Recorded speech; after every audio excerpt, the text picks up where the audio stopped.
వాక్యంలోకి వెళ్దాం. యోహాను సువార్త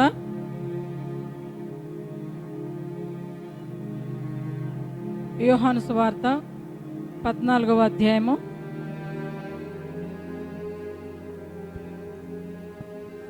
యోహాను సువార్త 14వ అధ్యాయము. సంఘం అంటే ఎవరిది సంఘము?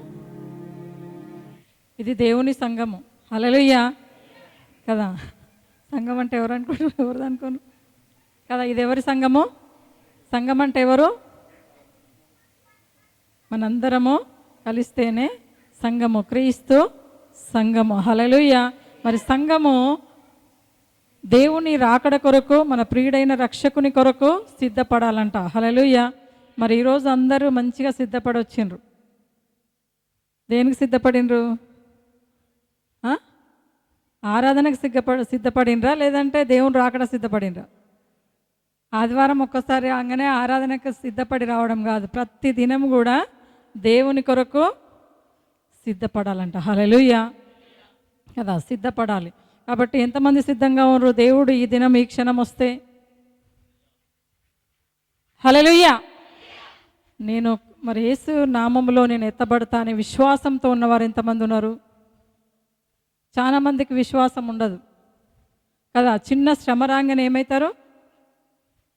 నేను ఎత్తబడతానో లేదో అనే డౌట్ ఉంటుంది. ఉంటుందా లేదా? ఉంటుందా లేదా? చిన్న శ్రమ రాగానే, చిన్న పాపం వాళ్ళ లోపల నీవు పాపివి అని సాతాను ఎప్పుడైతే శోధిస్తూ ఉంటుందో అప్పుడు ఏమవుతారంటే భయం వచ్చేస్తుంది వాళ్ళ లోపల. నేను దేవునికి దూరం ఉన్ననేమో, నేను ఎత్తబడనేమో అని. హల్లెలూయా కదా. దేవుడు ఎవరిని విడిచిపెట్టాడో అందరినీ మరి ఆయన నామంలో ఎత్తబడే గుంపులో సిద్ధపరచును. కాబట్టి మనము సిద్ధపడి ఉండాలి. ఎప్పుడే కానీ ఏ రాత్రో ఏ జామో తెలియదంట కదా. మన ప్రభు రాకడ ఎట్లొస్తుందంట చెప్పొస్తాడా కదా. కాబట్టి ఎట్లొస్తాడు బ్రదర్?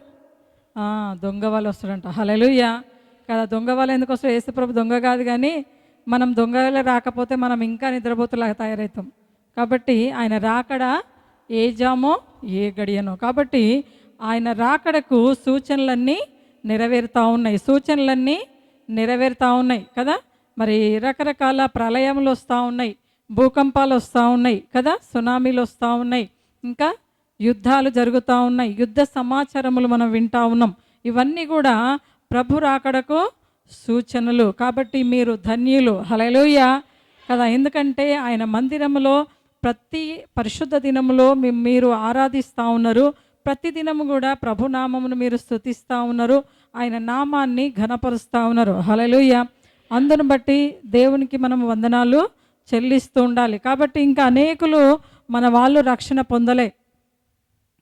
అందరు రక్షింపబడినరా కదా? అందరు రక్షింపబడలే, కానీ వాళ్ళందరి కొరకు మనం ప్రార్థన చేయాలి కదా. మనమైతే హ్యాపీగా ఉన్నాం. ప్రభు వచ్చిండనుకో మనము ఆ రాజ్యము ఎత్తబడతామనే విశ్వాసం మనకు ఉంది. ఎంత విశ్వాసం ఉంది? ఎంత ఉంది? ఆవగింజ ఎంత ఉందా? చాలా ఉందా కదా. ఎంత విశ్వాసం? పెద్ద కొండంత విశ్వాసం అన్నాడా? ఆవగింజంత విశ్వాసం. నీకు స్వస్థత కావాలన్నా నువ్వు విశ్వాసం ఆవగింజంత పెడితే చాలు. నీ శ్రమలు పోవాలన్నా యేసు ప్రభు నన్ను నా విషయంలో కార్యం చేస్తాడని విశ్వాసం నీలో ఉంటే, ఆవగింజంత ఉంటే చాలంట. హల్లెలూయా. ఇటున్న కొండను అటు సముద్రంలో పడి నాటమంటే నాటుతంట. అంటే అక్కడెక్కడ పవర్ ఉంది? నీ నోటికే దేవుడు పవర్ ఇచ్చిండు. హల్లెలూయా. మనం కొండను తీసి పడైన అవసరం లేదు, కానీ నువ్వు విశ్వాసం పెట్టు కదా. మనం మరి ప్రభు రాకల్లో మనం సిద్ధంగా ఉందాం. హల్లెలూయా హల్లెలూయా. ఆయన రాకడ వరకు మనం లేఖనములు చూసుకుంటా ఉంటాం. ప్రతి ఆదివారం మనం వాక్యం ఎందుకు వినాలంటే మనం ఎక్కడ తప్పిపోతామా చూడండి. ఒక వారం మనం చర్చికి రాకపోతే ఏమవుతుంది మనకి? నేను చర్చికి రాలే, నేను ఇవాళ వారం చర్చికి పోలే అని ఏముంటుంది? ఆలోచన, దిగులు, భయము, ఆందోళన. నేను చర్చికి పోలే, ఏమవుతుందో, చర్చికి పోలే. ఏం కాదు, కానీ నీ లోపల అది ఉంది, ఆ భయం. హల్లెలూయా.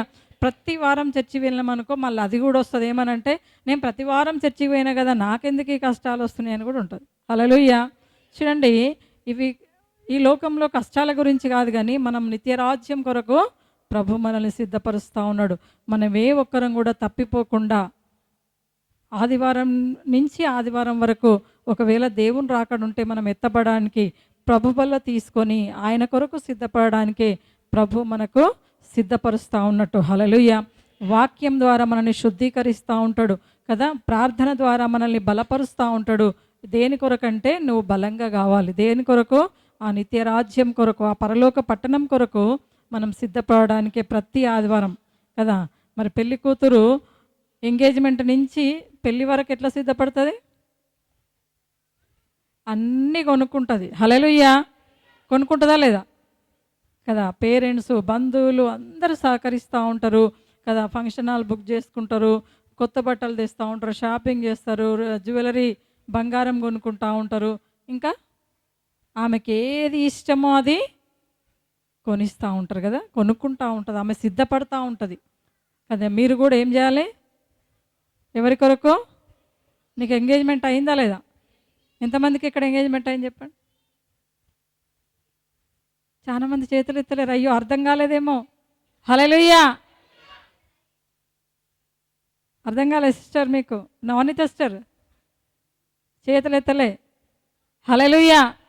కాబట్టి మనకు దేవుడు యేసు నామములో ఆయన ఎంగేజ్ చేసుకున్నాడు. అంటే ఆయన బిడ్డలుగా ఆయన రాకల్లో మనల్ని సిద్ధపరచుకున్నాడు కదా. మనల్ని మరి ఆయన ఆయన ప్రియురాలిగా మనల్ని ఏర్పరచుకున్నాడు, పిలిచిండు. హల్లెలూయా. లోకంలోంచి నిన్ను పిలిచిండు కదా. మరి నీ యొక్క దుఃఖ వేదనతో ఉండగా నిన్ను దేవుడు పిలిచిండు, ఏర్పరిచిండు. ఆయన స్వరక్తంతో కొనుక్కొని నిన్ను పరిశుద్ధపరిచి ఇష్టురాలిగా దేవుడు నిలబెట్టుకున్నాడు. హల్లెలూయా. హల్లెలూయా కదా. అందుని బట్టి నిత్యము ప్రార్థనలో ఉండి సంతోషంగా ఉండాలి మనం. హల్లెలూయా. చాలామంది దేవుడు నమ్మినందుకు కూడా బాధపడతారు. ఏమో లోకంలో వాళ్ళు అంతగానం ఇండ్లు కడతా ఉన్నారు, అంతగానం హ్యాపీగా ఉంటా ఉన్నారు, మాకే ఎందుకు ఇట్లా కష్టాలు వస్తున్నాయి అంటారు. కొన్ని లేట్ అయినప్పుడు ఏమవుతుంది? కృంగిపోతూ ఉంటారు కదా. నువ్వు ఎంత సంతోషంగా ఉంటావు చర్చికి వచ్చినప్పుడు? సంతోషంగా ఉంటారా లేదా? నీ ముఖము మనోహరము, నీ స్వరము మాధుర్యం అని ప్రభువు చెప్తా ఉంటే ఇక్కడికి వచ్చినప్పుడు హ్యాపీగానే వస్తారు కదా.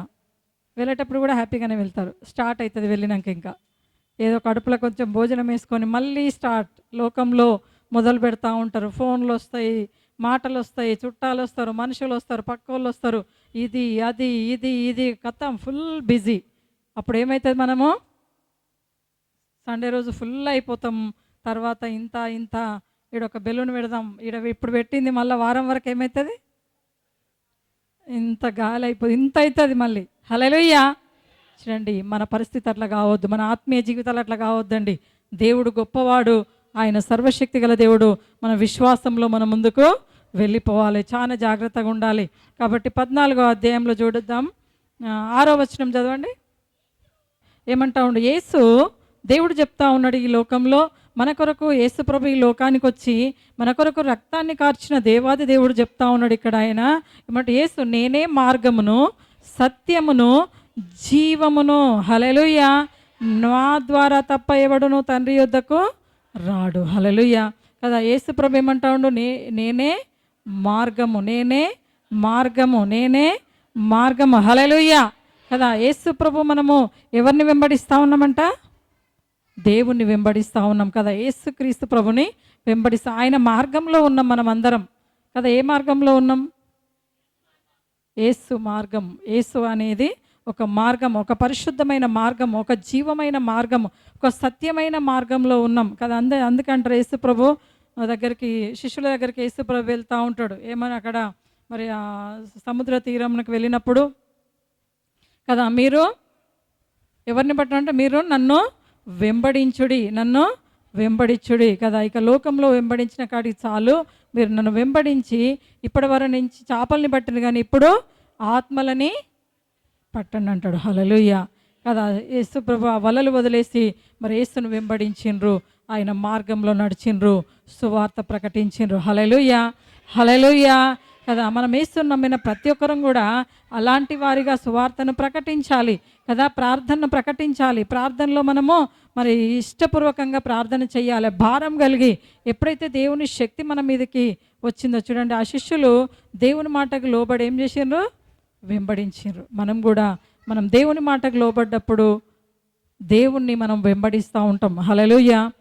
యేసు ప్రభుని మనము వెంబడించాలి. యేసు ప్రభుని మనము వెంబడించాలి. ఇంకో మాట ఏముందంటే సత్యమును కదా. యేసు ప్రభు ఎవరంట?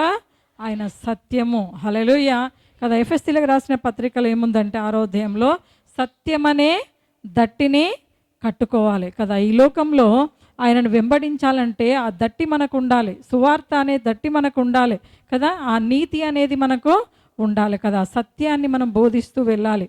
సత్యాన్ని మనం ఈ లోకంలో చూపించుకోవాలంట. సత్యం చాలా విలువైనది. హల్లెలూయా. ఆ సత్యాలు ఎన్నో ఉంటాయి కానీ సత్యం ఒకటే ఉంటుంది. కాబట్టి ఆ సత్యమును మనము గమనించాలి. హల్లెలూయా కదా. ఎక్కడికి వెళ్ళినా కూడా మనకు ఒక ధైర్యం ఉంటుంది, మన దేవుడు సజీవుడు, ఆయన సత్యవంతుడని, ఆయన నీతిమంతుడనే ధైర్యం మనకు ఉంటుందంట. హల్లెలూయా. ఇంకేమంటా ఉంటే ఆయన జీవమును నేనే. హల్లెలూయా కదా. జీవమును ఎవరు చెప్తా ఉండ్రి మాట? యేసు ప్రభు చెప్తా ఉండు కదా. నన్ను వెంబడించువాడు జీవమును కనుగొనును. హల్లెలూయా. మనం ఎక్కడికి వచ్చినాం? జీవాన్ని కనుగొనడానికి వచ్చినాం కదా. జీవాన్ని పొందుకోవడానికి వచ్చినాం. అంటే జీవం లేదా ఇప్పటిదాకా? మనకి ఉంది కదా, ఉంది. ఎందుకంటే మనకు ఒక చిన్న బలహీనత వస్తే ఏమవుతుంది? జీవం లేనట్టు అయిపోతూ ఉంటాం. ఇంకా అయిపోయిందని. ఎప్పుడైతే మళ్ళీ మనము ప్రార్థన చేసుకొని వాక్యం విని మన దేవుని శక్తి పొందుకుంటామో అప్పుడు మళ్ళీ ఎంబడే గంతులు వేస్తూ చిన్నపిల్లల్లాగా హ్యాపీగా అయిపోతూ ఉంటాం. హల్లెలూయా. చూడండి, అలాంటి జీవం మనకు కావాలంట. చూడండి, లాజర్ని పిలిచిండు, ఆయనలో జీవం లేదు, ఆయన సమాధిలో ఉన్నాడు. కానీ ఎప్పుడైతే యేసు ప్రభు స్వరం వినగానే ఆయన ఏమైందంటే ఆయనలో జీవం వచ్చింది. హల్లెలూయా. కాబట్టి మనం కూడా ఒక్కోసారి సమాధిలో ఉన్నట్టుగా, జీవం లేనట్టుగా మనం ఉంటాయి. కానీ ఎప్పుడైతే మనం ఈ క్రీస్తు ప్రభుని వెంబడిస్తూ ఉంటామో మనలో ఆ జీవము వస్తుంది. చూడండి, ఎజ్కేల్ రాసిన పత్రికలో ఎజ్కేల్ గ్రంథము, మనం ఇక్కడ ఎండిపోయిన ఎముకల గురించి చూస్తా ఉన్నాం. ఎజ్కేల్ గ్రంథంలో 37వ అధ్యాయంలో మొదటి వచనంలో దేవుడు ఒక మాట్లాడుతూ ఉంటాడు. యెహోవా హస్తము నా మీదికి వచ్చెను. ఎజ్కేల్ చెప్తా ఉన్నాడు. ఇక్కడ ఎజ్కేలు చెప్తా ఉన్నాడు, దేవుని హస్తము ఎజ్కేల్ మీదకి వచ్చిందంట. ఎందుకొరకంటే దేవునికి ఒక ప్రణాళిక ఉంది, దేవునికి ఒక ఆశయం ఉంది. ఏంటంటే అక్కడ ఎండిపోయిన ఎముకలు ఉన్నాయి కదా. ఒక లోయలో ఎండిపోయిన ఎముకలు కొన్ని ఇయర్స్ నుంచి, కొన్ని సంవత్సరముల నుంచి అక్కడ అవి జీవాత్మ లేక పడి ఉన్నాయంట. హల్లెలూయా కదా. ఎన్ని సంవత్సరాలు? కొన్ని వేల సంవత్సరాల నుంచి అక్కడ జీవాత్మ లేక పడి ఉన్న ఆ ఎముకల ప్రార్థన దేవుడు విన్నాడంట. హల్లెలూయా కదా. ఏం విన్నాడంట దేవుడు? ఎముకల ప్రార్థన. హల్లెలూయా. చూడండి, 12వ వచనం చదవండి. చూడండి, ఇక్కడ ఏమంటున్నాయి? ఎండిపోయిన ఎముకలు ఇశ్రాయేలు జనములను ఆ ఎముకలు ఎవరిని సూచిస్తున్నాయంట? ఇశ్రాయేలు జనం. ఇశ్రాయేలు జనం అంటే ఎవరు? దేవుడు చేత పిలువబడిన వారు, ఏర్పరచుకున్న వారు. ఎందుకంటే ఐగుప్తు నుంచి యేసు ప్రభు వాళ్ళని, ఇశ్రాయేల్ని రక్షించుకున్నాడు కదా. ఆ నిర్గమకాండంలో చూసుకుంటా ఉంటే ఐగుప్తు నుంచి తీసుకొని మరి కానానికి వెళ్ళడానికి దేవుడు మరి మోషే ద్వారా మరి ఆ ప్రజల్ని విడుదల, ఎన్నో అద్భుత కార్యములు చేసి, ఎన్నో మరి అది కార్యముల ద్వారా దేవుడు వాళ్ళని నడిపించండి. ఎక్కడికి? కానానికి నడిపించాలని వాళ్ళని. కాబట్టి ఇక్కడ వాళ్ళందరూ హతమైపోయినరంట. వాళ్ళందరూ హతమైపోయినారు ఇశ్రాయేలు. ఆ లోయలో ఉన్నారు అందరూ కదా. ఆ లోయలో ఉన్నారు. ఎట్లున్నారంట వాళ్ళు? ఎండిపోయిన ఎముకలు. హల్లెలూయా. హల్లెలూయా. ఆ ఎముకలు ప్రార్థన చేసుకుంటా ఉన్నాయి, మాట్లాడుకుంటున్నాయంట. ఎముకలు మాట్లాడడం విన్నారు ఎవరన్నా? వినలే కదా. ఇక్కడ మాట్లాడుకుంటున్నాయి చూడండి. ఏమని? వారంటే ఆ సైన్యము. వారంటే ఎవరు? ఆ సైన్యము మాట్లాడుతూ ఉన్నది. ఆ ఎముకలు మాట్లాడుతూ ఉన్నారు. చూడండి, మన ఎముకలు ఎండిపోయేను. హల్లెలూయా.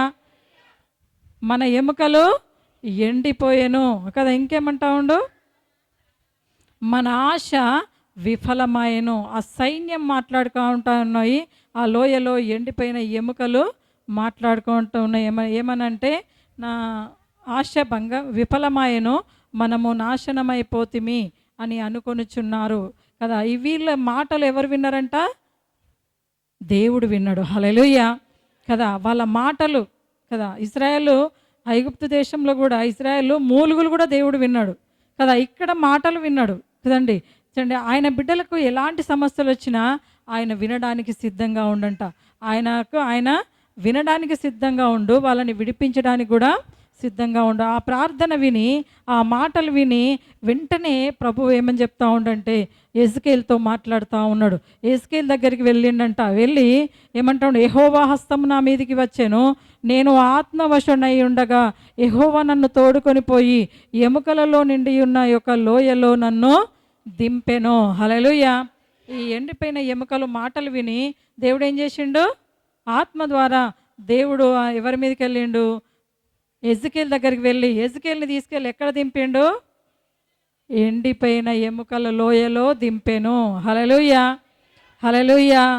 చాలా మంది అంటారు, లోకంలో నిన్ను దింపినరు, వాళ్ళు నిన్ను దిగినవా? ఎక్కడ దిగినామంటారు? మన వాళ్ళు అంటూ ఉంటారు, మన వాళ్ళు కూడా మనల్ని మీరు దిగినరు అనలకు అని. దిగినామని చెప్పాలి. దేవుడు ఎజ్కేల్ని దింపినట్టు మనల్ని ఎక్కడ దింపిండు? హల్లెలూయా, హల్లెలూయా. లోకం కూడా ఎండిపోయిన వాళ్ళే కదా. ఎండిపోయిన దగ్గరికి దేవుడు మనల్ని దింపిండంట. హల్లెలూయా కదా. ఎండిపోయిన దగ్గర దింపిండు నన్నని మరి ఎజ్కేల్ చక్కగా చెప్తా ఉండి ఇక్కడ. కాబట్టి తోడుకొని పోయి ఎముకలలో నిండి ఉన్న ఒక లోయలో దింపాను. ఆయన వాటి మధ్య నన్ను ఇటు అటు నడిపించుచుండగా. చూడండి, దేవుడు ఏం చేస్తూ ఉండు? ఇటు అటు నడిపిస్తూ ఉండట. ఎవరిని? ఎజ్కేల్ని కదా. ఒక దగ్గర నిలబడమనొచ్చుగా, నిలవడమంటే కదా. మొత్తం చూడు, తిరిగి మొత్తం చూస్తే అర్థమవుతుంది కదా. హల్లెలూయా కదా. మనల్ని కూడా దేవుడు ఎన్నో సందర్భాల్లో తిప్పుతూ ఉంటాడు ఈ లోకంలో. కొన్ని హాస్పిటళ్ళు చూడండి ఎంత భయంకరంగా ఉంటాయో. మొన్న ఒక బ్రదర్ చెప్తా ఉండు, క్యాన్సర్ హాస్పిటల్కి వెళ్తే అక్కడ చాలా భయంకరమైన పేషెంట్లు అంట. అక్కడ తినడానికి తిండి లేదు వాళ్ళకి. ఒక పేషెంట్ దగ్గర మనుషులు ఉండరంట. సరి అయిన వైద్యం అందక చాలా మంది ఘోరంగా విలపిస్తూ ఉంటారంట, మూలుగుతూ ఉంటారు, ఏడుస్తూ ఉంటారు. ఆ రోగం నుంచి బయటికి రాలేక చాలా భయంకరంగా ఉంటుంది. ఎన్నో హాస్పిటల్లో అలాంటి భయంకరమైన రోగులు ఇంకా మరి ఏడుస్తూ ఉన్నారు. హల్లెలూయా, హల్లెలూయా కదా. లోకంలో ఇంకా శ్రమలతో ఏడుస్తూ ఉండ్రు, ఆ బంధకాల నుంచి బయటికి రాగలేక ఏడుస్తూ ఉండ్రు, ఆ శోధనలతో ఏడుస్తూ ఉండ్రు కదా. వాళ్ళ కొరకు మనం చూడాలంట. మనల్ని కూడా దేవుడు ఎజ్కేల్ నడిపించినట్టుగా ఇటు అటు తిప్పుతూ ఉంటాడు. హల్లెలూయా. తిరిగినప్పుడు మనం ఏం చేయాలి? ఎవరిని చూడాలి? ఎవరిని చూడాలి? బాధలో ఉన్న వాళ్ళని మనము చూడాలి, పరామర్శించాలి, వాళ్ళ కొరకు మనము ప్రార్థన చేయాలి. హల్లెలూయా. కాబట్టి రోగంతో ఉన్న వారిని మనము మరి ఆదరించాలి, వాళ్ళ కొరకు మొరపెట్టాలి కదా. బంధకాలలో ఉన్న వారిని కొరకు మనం మొరపెట్టాలి కదా. చూడండి, మొన్నొక మరి ఒక బ్రదర్ ఉన్నాడు, ఆ చంద్రం బ్రదర్ అంట. మరి ఆ బ్రదర్కి యాక్సిడెంట్ అయింది డిసెంబర్లో. ఇక్కడే ఉంటాడు మన చెట్ల కంపెనీ దగ్గర. చాలా మంచిగా భార్య పిల్లలు ఏడుస్తూ ఉన్నారు. యాక్సిడెంట్ అయిందని తలకు దెబ్బ తగిలిందంట. మరి తగిలినాక ఏమైందో తెలియదు, తలలో ఆపరేషన్ చేసిండ్రు. ఆ ఎముక తీసి ఇక్కడ దాచిపెట్టినట్టు ఇక్కడ. ఇప్పుడు ఆయనకి ఎముక లేదు, ఉట్టి తోలు, ఆ చర్మం ఒకటే పెట్టిండ్రు. ఈ తల ఎముక లేదు, ఆ ఎముక తీసి లోపల దాచిపెట్టినట్టు ఇక్కడ. మళ్ళీ ఇక ఇదంతా గడ్డ అదంతా కరిగి మంచిగా అయినాక మళ్ళీ ఇస్తా అని చెప్పారంట. ఎంత బాధ కదా. అక్కడ ఆ పేషెంట్ని చూస్తే బాధ అనిపించింది, ఏడుపు వచ్చింది. దేవా, ఆ బాధ ఎట్లా భరిస్తుండొచ్చు ఆయన అసలు. ఒక ఎముకను తీసి లోపల పెట్టి ఇంకో ప్లేస్లో పెట్టిరంటే చాలా బాధ కదా. ఆ భార్య పిల్లలు అంటారు, అమ్మ మేము అన్ని డబ్బులు ఖర్చు పెట్టినాం, ఇంకా మా దగ్గర ఏమీ లేవు అని చెప్పిండ్రు. ఒక ఇల్లు మాత్రమే ఉంది, ఆ ఇంట్లో మేము ఉంటున్నాం. ఆ ఇల్లు కట్టిన కానించి మాకు ఇట్లా ఇట్లా అయిపోయింది. బయట గాయాలు ఏం కనిపిస్తలేవు, కానీ ఆ క్లాట్ వల్ల పెరాలసిస్ వచ్చింది, మాట రావట్లేదు, కాలు చెయ్యి సరిగా పనిచేయట్లేదు కదా. మరి ఆపరేషన్ అయితే సక్సెస్ అయింది, కానీ ఆయనకి ఇంకా మాట్లాడడం సరిగా రావట్లేదు కదా. ఎంత దుఃఖం కదా, ఎంత బాధ కదా. ఒక్కనాడు కూడా ఇంట్లో ఉండకపోతుండే అమ్మ, ఆటో నడిపిస్తూ ఉండే, ఎవరి తెరుగుబోడైనా చాలా మంచి వ్యక్తి అని చెప్తా ఉన్నారు. కానీ ఏం జరిగింది? ఆయనను పడేసింది సాతాను. హల్లెలూయా. ఇప్పుడు ఆయన లేవాలన్నా లేవలేడు కదా. కాలుకు కూడా ఏదో రాడేసిండ్రంట కదా. తలకు ఎముక లేదు.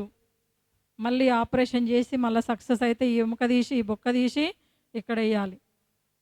కాబట్టి చూడండి ఆ పరిస్థితి వాళ్ళు ఏమవుతుందో అని బాబు పాప కాబట్టి భార్య వాళ్ళందరూ ఏడుస్తూ కూర్చుంటా ఉన్నారు. కాబట్టి మనమైతే చాలా దేవుని నామములు సత్యమును తెలుసుకున్నాం. జీవం మనలో ఉంది. ఆ జీవాత్మ గురించి, జీవమైన దేవుని గురించి, రక్షకుని గురించి మనం తెలుసుకున్నాం, హ్యాపీగా ఉన్నాం. కానీ అలాంటి వారు ఎంతోమంది నశించిపోతా ఉన్నారు. కాబట్టి వాళ్ళందరి కొరకు మనం ప్రార్థన చేయాలి. హల్లెలూయా, హల్లెలూయా. చూడండి యెజ్కేల్ అంటా ఉండు కదా, ఇక్కడ నన్ను అక్కడ తీసుకొని వెళ్ళిండు ఆ ఎండిపోయిన ఎముకల్లో కదా. ఏమని అడుగుతా ఉన్నట్ట యేసు ప్రభు ఇక్కడ అని చూడండి. ఇక్కడ 3వ వచనంలో ఆయన ఏమంటా ఉండు, దేవుడు ఎవరికి ఇస్తుండే అధికారము? యెజ్కేలుకు, నరునికి ఇస్తా ఉండు. ఓ నరపుత్రుడా, హల్లెలూయా. ఇక్కడున్న నరపుత్రులారా, హల్లెలూయా. ఆ ఎండిపోయిన ఎముకలు బ్రతకగలవా? దేవుడు మీకు రోజు చెప్తా ఉన్నాడు కదా. మీ పక్కన ఉండొచ్చు, మీ ఎదురుగా ఉండొచ్చు, ఎక్కడ ఎలాంటి పరిస్థితులున్నా మనం బ్రతకగలవా? మీకు ఒక సవాల్ ఇస్తా ఉండు దేవుడు, ఒక ప్రశ్న, బ్రతకగలవా? హల్లెలూయా, హల్లెలూయా, హల్లెలూయా. చెప్పండి, బ్రతకగలవా? బ్రతకగలరు కదా. నేను పేషెంట్గా ఉన్నప్పుడు 3 నెలలు హాస్పిటల్లో ఉన్నప్పుడు డాక్టర్స్ ఇంకా బ్రతకదని చెప్పిండ్రు, మా చుట్టాలు ఇంకా బ్రతకదని చెప్పిండ్రు, నాలో జీవం లేదని చెప్పిండ్రు. కానీ ప్రాణం అయితే పోలేదు. అందరైతే ఇంకా అయిపోతుంది 2-3 రోజులు అని చెప్పారు. డాక్టర్స్ కూడా అంతే చెప్పారు కదా. తీసుకొచ్చి ఇంట్లో వేసిండ్రు, శవాన్ని పడుకోబెడతారు కదా, అట్లా పడుకోబెట్టిండ్రు. ఎన్నో కొసకి ఇంత ఉందేమో నాకు తెలియదు, కానీ ఉండొచ్చు, ఉంటేనే కదా బ్రతికింది. హల్లెలూయా. కానీ అందరూ మనుషులు వెళ్ళిపోయినరు. కానీ సామాన్య దగ్గర తీసుకుపోయేసినప్పుడు ఏమన్నాడు తెలుసా? సామాన్య ఆ దైవజనుడి నోటి నుంచి ఒక మాట వచ్చింది, ఈ సిస్టర్కి ఏం కాదు, ఆమె బ్రతుకుతుందని చెప్పిండు. హల్లెలూయా. ఆ మాట నా నోట చెవిలో పడింది. హల్లెలూయా. అంటే ఈ మాట కొరకు ఎంతమంది అంటారేమో, మా ప్రేమగల బంధువులు, తోబుట్టువులు, అక్క చెల్లెళ్ళు చూడడానికి వస్తారు కదా, ఎవరన్నా బ్రతుకుతుందేమో అంటారేమో అని నేను ఎంత వెయిట్ చేసినో. అసలు చెవులు వినిపిస్తున్నాయి, కళ్ళు తెరిచి చూడడం లేదు, కానీ వచ్చిన వాళ్ళందరూ ఈ మాట అంటారేమో, బ్రతుకుతుందని అంటారేమో అని, డాక్టర్ అంటాడేమో, కానీ ఎవ్వరు అనలేదండి. హల్లెలూయా. అప్పుడు ఆ పరిస్థితి ఎట్లుంటుంది? నీళ్ళు లేవు, అన్నం లేదు, నిద్ర లేదు, కళ్ళు ఇట్లా నిలబడి ఉన్నాయి, కళ్ళు మూయడం లేదు అసలు కదా. ఇంకా ప్రాణం పోతే కళ్ళు మూస్తారు, వాళ్ళే మూస్తారు, ఇక మనం పోయిన అవసరం లేదు కదా. అలాంటి సిచ్యువేషన్లో ఉన్నప్పుడు మరి సామాన్య దగ్గర తీసుకువెళ్ళంగానే, సామాన్య నన్ను చూడగానే ఆడ పడుకోబెట్టగానే, మా తమ్ముడు తీసుకెళ్ళి పడుకోబెట్టిండు, ఆటోల నుంచి తీసి పడుకోబెట్టగానే, ఈమెకి ఏం కాదు, మంచిగా అవుతుంది, బ్రతుకుతుంది ఈమె అని చెప్పిండు. హల్లెలూయా. బ్రతుకుతుంది కాదు, ఇంకా సేవ చేస్తుంది అని చెప్పిండు. జీవం గల మాట. హల్లెలూయా. అందుకే దేవుడు దైవజనుని నోట ఏముంటుందంట? జీవం కలిగిన మాటలు ఉంటాయి. హల్లెలూయా. కాబట్టి మీరు అందరూ ఇక్కడ దైవజనులా కాదా? సామాన్య ఒక్కడైనా? అపోస్తుల కార్యంలో మాది అంటే కొత్త నిబంధనలో ప్రతి ఒక్కరికి ఇచ్చిండా? పవర్ ఇయ్యలేదా? మీ నోట ఏముంచిండంట? జీవము కలిగిన మాటలు. మీ కడుపులోంచి ఏం రావాలంట? జీవజలపు ఊటలు రావాలి. హల్లెలూయా. ప్రతి ఒక్కరికి ఏం రావాలి? ఆ భారం రావాలి. ఆ మాట వినగానే నా కళ్ళ నుండి నీళ్ళు వచ్చేసినాయి కదా. అప్పటిదాకా ఏది లేనిది ఏమొచ్చినాయంటే నీళ్ళు కారిపోతున్నాయి ఇంకా కదా. అక్కడ ఉన్న సిస్టర్స్ అన్నారు, ఎందుకు ఏడుస్తున్నావు, ఏమైందంటే నాకు చెప్పరాదు. వాళ్ళని చూస్తున్నా కానీ నేను చెప్పడానికి రాలే కదా. ఎందుకంటే ఆ మాట అన్న ఎవరు ఆ మాట చెప్పిండంటే, అప్పుడు వాళ్ళ సిస్టర్లు అన్నారు, ఆయనే పాస్టర్ ఇక్కడ, సామాన్య అంటే గాయనే అని చెప్పిండు. హల్లెలూయా.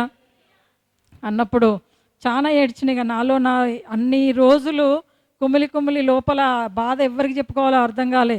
అప్పుడు ఆ మాట నా లోపలికి ఎప్పుడైతే వెళ్ళిపోయిందో ఆటోమేటిక్గా దుఃఖం వచ్చేసింది, ఆటోమేటిక్గా ఇంకా ఏడుపు వస్తుంది, బాధ కలుగుతూ ఉంది.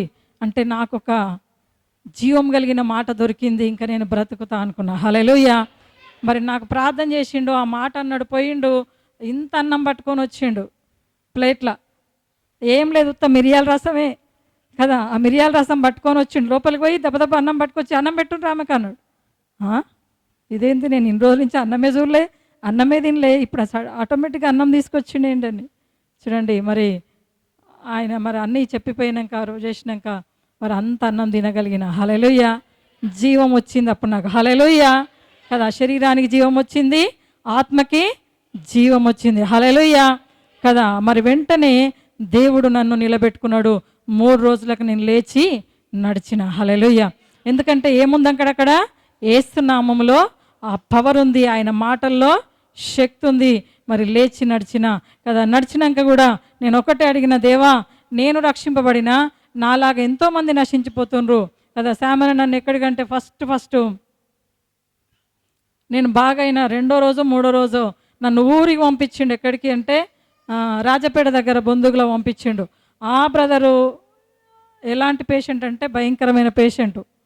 నేను అప్పుడే లేచిన కదా. నువ్వు చెప్పుకో అంటాడు. ఆయనను కూడా పండబెట్టిర్రు బయట, ఆ పందిరి కింద చిన్న ఇల్లుండే పందిరి కింద పండబెట్టిండ్రు. నన్ను పంపిస్తే నాకు ఏం చెప్పాలనో తెలియదు కదా. నేనైతే బాగుపడ్డా, కానీ ఏం చెప్పాలనో తెలియదు. కానీ మరి లేచిన నాకు కొంచెం చదవచ్చు కాబట్టి వాక్యము చెప్పాలని ఆశ ఉంది. ఎందుకంటే నా లోపల నేను బ్రతికిన కదా, మరి ఆ బ్రదర్ కూడా బ్రతకాలి. పోయిన మరి ఆల్ నైట్ అక్కడ ఆల్ నైట్ పెట్టిండ్రు ఊర్లో. కాబట్టి ఆ ఆల్ నైట్లో నేను అన్నాడు, నేను వస్తాను మీరు ఇక్కడ దిగండి అని నన్ను దించిపోయిండు. ఆడ నన్ను ఇంకొక సిస్టర్ని ఆడ దించిపోయిండు. మళ్ళీ వస్తాడని మనకు ఉంటుంది కదా, సిస్టర్ ఇక్కడ నడిపించుకోండి నేను వస్తా అని చెప్పిండు కదా. ఆమె నాకంటే ఎక్కువ ఏం రామాయణం పంపించిండు కదా. నాకు చదవని వస్తుంది, ఆమెకు చదువుకు రాదు కదా. ఏం చేయాలో అర్థం కాదు. సరే ఇక వాళ్ళేమో హైదరాబాద్ నుంచి సేవకులు వచ్చిర్రని వాళ్ళు అన్నారు. నేను ఆశ ఉంది, ఇంకప్పటికి నాకు వాక్యము తెలియదు, ఆశ ఉంది.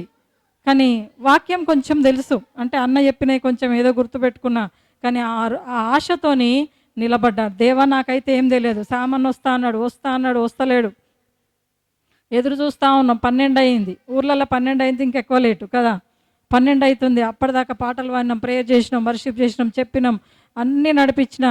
కానీ అన్న వస్తలేడు. ఇంకా అన్న వస్తలేకపోతే మళ్ళీ ఎవరికో చిన్నగా దూరం నుంచి ఫోన్ చేసి చెప్పిండంట, నేను రాను, నేను వేరే ఊర్లో ఉన్నా, మీరే అంతా ముగించుకోండి అని చెప్పిండంట. హల్లెలూయా. అప్పుడు స్టార్ట్ అయింది ఇంకా.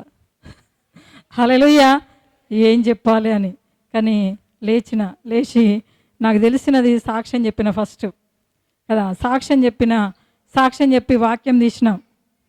యేసు ప్రభా నువ్వు జీవం కలిగిన దేవుడు. నాకు ఒక వాగ్దానం వచ్చింది అప్పుడు. ఏం వాగ్దానం అంటే, వెలుగు వచ్చి ఉన్నది, లెమ్మో తేజరిల్లుమనే వాగ్దానం నాకు వచ్చింది కదా. వెంటనే ఆ వాగ్దానం పట్టుకున్న, దేవా ఇదే వాగ్దానం, నాకైతే వాక్యం రాదిగా అని చెప్పి ఆ వాగ్దానం తీసుకొని మరి వాక్యం చెప్పడము స్టార్ట్ చేసిన.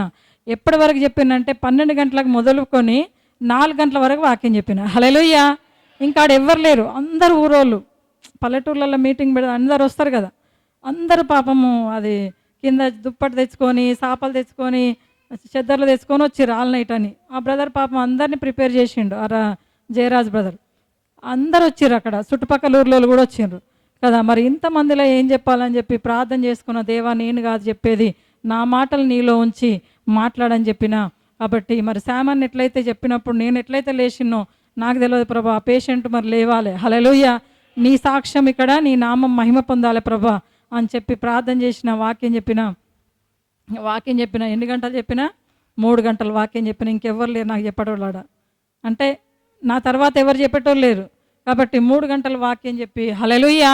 కాబట్టి నేను సాక్ష్యం చెప్తా ఉంటే వాళ్ళందరూ ఏడుస్తూ ఉన్నారు కదా. సాక్ష్యం చెప్తుంటేనే వాళ్ళకి ఏడుపు వచ్చింది. మరి మంచిగా బలపడినరు. మరి అక్కడ 3 సంఘాలు, 3 రాజపేటలో 5 సంఘాలు స్టార్ట్ అయినాయి. హల్లెలూయా. నేను ఒకటే రోజు అయినా కదా. ఆ ఒక్క రోజులో మరి సాక్ష్యం విన్నారు, వాక్యం విన్నారు. మరి 5 గంటల వరకు మేము ప్రార్థన చేసినాము. అక్కడ మరి 5 సంఘాలు స్టార్ట్ అయినాయి. హల్లెలూయా కదా. మరి తెల్లారి 5 గంటలకు మరి సిస్టర్ మా దగ్గర రండి, అన్ని ఊర్లల్లో అందరి ఇళ్ళకు ఆ బ్రదర్ తిప్పిండు. మరి అక్కడ అన్ని సంఘాలు కూడా ప్రేయర్ పవర్ యేసునామములో నడుస్తూ ఉన్నాయి. హల్లెలూయా. హల్లెలూయా కదా. ఎందుకంటే ఆ సేవకుని నోట ఏముందంట? జీవం కలిగిన మాటలు కదా. శామన నోట్లు ఉండాలా, నీ నోట్లో ఉండాలా కదా. మరి నేను ఎప్పుడైతే రక్షింపడి అక్కడ వెళ్ళినో అక్కడ సంఘాలు స్థాపించబడినాయి. మనం కూడా దేవుని నామంలో ఉన్నాం కనుక మన జీవితంలో ఏం చూడాలంట? అలాంటి గొప్ప కార్యాలు జరగాలి. ఇలాంటి వారు కదా. ఇక్కడ ఎజ్కేల్ గ్రంథంలో ఎట్లయితే మరి ఆశాభంగం ఎముకలు మాట్లాడుకునే చూడండి, మనలో కూడా ఎలాంటి బలహీనతలు వచ్చినప్పుడు మన ఆత్మ శరీరం కూడా మాట్లాడుకుంటుందంట, నేను ఇంకా బాగుపడనేమో అని, నాకు ఇంకా స్వస్థత రాదేమో అని. హల్లెలూయా. మీరు ఎట్లా ఎవరైనా చూసిండ్రా అలాంటి అనుభవం? చూసిండ్రా సిస్టర్లు? మీకు కూడా అలాంటి ఎప్పుడన్నా వచ్చినాయా? నా ఆశ భంగమైంది, ఇంకా నేను లేవనేమో, నేను బాగుపడనేమో, ఈ అప్పులు పోవేమో, ఈ శోధనలు పోవేమో, నా పిల్లలు మారరేమో, నా భర్త మారడేమో, నా భార్య మారలేమో, నా బంధువులు మారరేమో, ఇంకా నాకు ఇంతేనేమో ఈ శ్రమలు అనిపించిందా? సప్పుడేయరు. వాక్యం అర్థమవుతుందా లేదు? హల్లెలూయా. అందరి చేతులు ఎత్తండి ఒకసారి. హల్లెలూయా. ఎవరికైనా నిద్ర వచ్చిందా? కాబట్టి మరి చూడండి, అలాంటి ప్రతి ఒక్కరిలో సాతాను ప్రేరేపిస్తూ ఉంటుంది. కొంచెం సమస్య రాగానే మీకు ఇంకా దేవుడు కార్యం చేయడనిపిస్తుంది. కానీ మన దేవుడు ఎవరంట? జీవం కలిగిన దేవుడు. ఆయన ఎవరంట? జీవాధిపతి. చూడండి, యెషయా గ్రంథం 9వ అధ్యాయంలో ఏమంటో తెలుసా? ఆయన ఎవరంట? జీవాధిపతి. జీవాధిపతి అంటే మన జీవముతో ఉన్న వాటి అన్నిటి కూడా ఆయన అధిపతి. హల్లెలూయా. ఆయన మనలో జీవాన్ని పెట్టిండు కదా. ఆది కాండంలో కూడా ఉంది కదా, నరుని సృజించి ఏం చేసిండు? జీవాత్మను ఊదిండు. హల్లెలూయా. కాబట్టి సృష్టికర్త, జీవానికి ఆయన సృష్టికర్త మనకున్నాడు. కాబట్టి ఎలాంటి సమస్య ఉన్నా మనం భయపడడానికి వీళ్ళే. చూడండి ఇక్కడ ఏమంటా ఉండు 10వ వచనంలో ఉండు, దేవుడు చెప్పినట్టుగా మరి ఆయన ప్రవచించగా ఏమొచ్చిందంట? జీవాత్మ ఆయనలో వచ్చెను. హల్లెలూయా కదా. జీవాత్మ వచ్చి ఏమైంది ఇక్కడ కింద? వారు సజీవులై లేచి లెక్కింప శక్యము కాని మహాసైన్యమై నిలిచిరి. హల్లెలూయా కదా. ఎట్లా నిలిచిపోయినట్ట? లెక్కింప శక్యము కాని మహాసైన్యం. చూడండి, అన్ని రోజులు ఎక్కడ ఉండ్రు వాళ్ళు? ఎండిపోయిన లోయలో, ఒక లోయలో ఎముకలుగా పడి ఉన్నారు. ఎప్పుడైతే వాళ్ళు మొరపెట్టినరో వాళ్ళ లోపల జీవాత్మ. అందుకే దేవుడు అంటూ ఉంటాడు, మీరు ప్రార్థన చేయండి. యేసు ప్రభువు గెత్సేమనే తోటలో ఉన్నప్పుడు కూడా ఏమంటాడు శిష్యులకు? మీరు ప్రార్థన చేయండి, శోధకుడు వస్తూ ఉన్నాడు, ప్రార్థన చేయండి అంటాడా లేదా? కాబట్టి వీళ్ళు ఏం చేశారు? ప్రార్థన చేయమంటే నిద్రపోయినరు. హల్లెలూయా. హల్లెలూయా కదా. మీరు నిద్రపోతారా? నిద్రపోయిన అనుకో, ఎవరు నిద్రపోయినరు? యోనా కూడా నిద్రపోయిండు. నిద్రపోతా లే అంటాడు కదా. కాబట్టి మీరు ఇట్లా యోనా లెక్క నిద్రపోతుండ్రా కదా. నిద్రపోవద్దండి, మెలకువగలిగి ఉండాలి. ప్రభు రాకడ సమీపంగా ఉంది. ఆయన జీవం మనలో ఉంది. ఆ జీవం కొరకు మనము, ఆయన రాకడ కొరకు మనము ఎదురు చూస్తూ మనం సిద్ధపడాలంట. ఆయన రాకడ అతి తొందరగా ఉంది. కాబట్టి లేఖనములన్నీ నెరవేరినాయి. దేవుడు పరిశుద్ధాత్మ మనలో ఉంది. ఆయన శక్తిగల నామం మనతో ఉంది. ఆ సర్వోన్నతమైన నామం మనలో ఉంది. కాబట్టి ఆ నామంతో మనం ప్రార్థన చేసినప్పుడు దేవుడు గొప్ప కార్యాలు చేస్తాడు. ఆ ఎండిపోయిన ఎముకల ప్రార్థన చేస్తేనే విన్న దేవుడు నీ ప్రార్థన ఆలకించడా?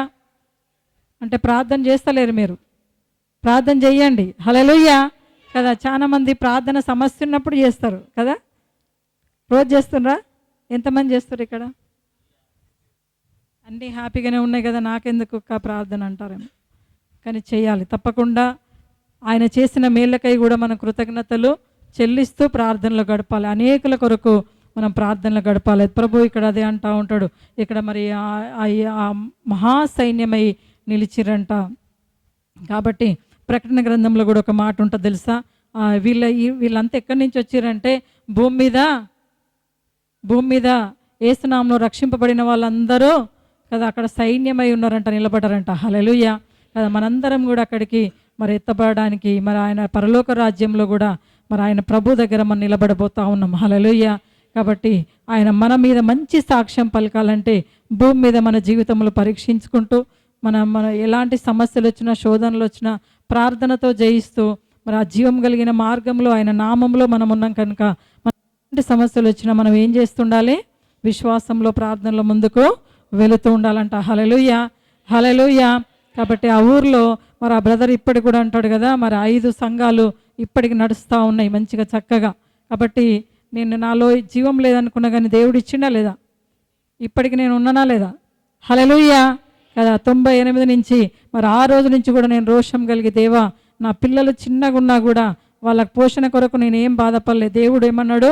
నీ పిల్లల్ని నేను పోషిస్తాను వాక్యంలో ఉంది.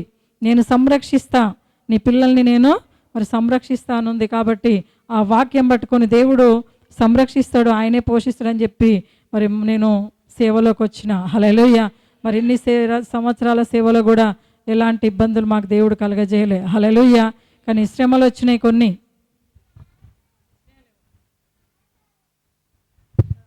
శ్రమలు వచ్చినాయి, శోధనలు వచ్చినాయి, కానీ దేవుడు ఏం చేసిండు? విడిపించిండా లేదా? హల్లెలూయా, హల్లెలూయా కదా. ఎన్నో భయంకరమైన శ్రమల నుంచి ప్రభు విడిపించి మరి గొప్పగా దేవుడు నిలబెట్టుకున్నాడు. హల్లెలూయా. కాబట్టి మనందరం కూడా ఒక మహాసంఘంగా ఎత్తబడాలంటే మనందరం కూడా విశ్వాసంతో ఉండాలి. ఏ సమస్య కొరకు మీరు బాధపడుతున్నారో దేవుణ్ణి అడగండి, దేవుడు మీ జీవితంలో గొప్ప కార్యాలు జరిగిస్తాడు. కీర్తన గ్రంథంలో ఒక మాట చూసుకుందాం, 34వ అధ్యాయము 20వ వచనం చదవండి. ఆయన వారి ఎముకలన్నిటినీ కాపాడును, వారిలో ఒక్కటైనను కదా ఎలాంటి సమస్య వచ్చినా ఎక్కడున్నా కూడా దేవుడు కాపాడుతా అంటుండు. హల్లెలూయా. ఎందుకంటే ఆయన జీవం కలిగిన దేవుడు. హల్లెలూయా. కాబట్టి ఏ విషయంలో కూడా మీరు చింత చేయడానికి వీలేదు. దేవుడు గొప్ప కార్యములు జరిగించబోతా ఉండు. కాబట్టి 22వ వచనంలో యెహోవా తన సేవకుల ప్రాణమును విమోచించును, ఆయన శరణుజొచ్చిన వారిలో ఎవడునో అపరాధులుగా ఎంచబడరు. చూడండి, ఆయనను శరణు జొచ్చాలంట.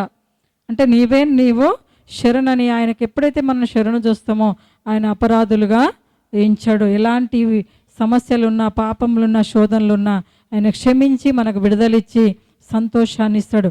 ఆయన విమోచించిన వాడు. హల్లెలూయా. ఆయన రక్తం ద్వారా మనకి విమోచన దొరికింది కదా, ఆ నామములో మనకు విమోచన దొరికింది. కాబట్టి ఎలాంటి సమస్యలున్నా, ఎముకల సమస్యలున్నా దేవుడు జీవాన్ని ఇస్తా అంటాడు.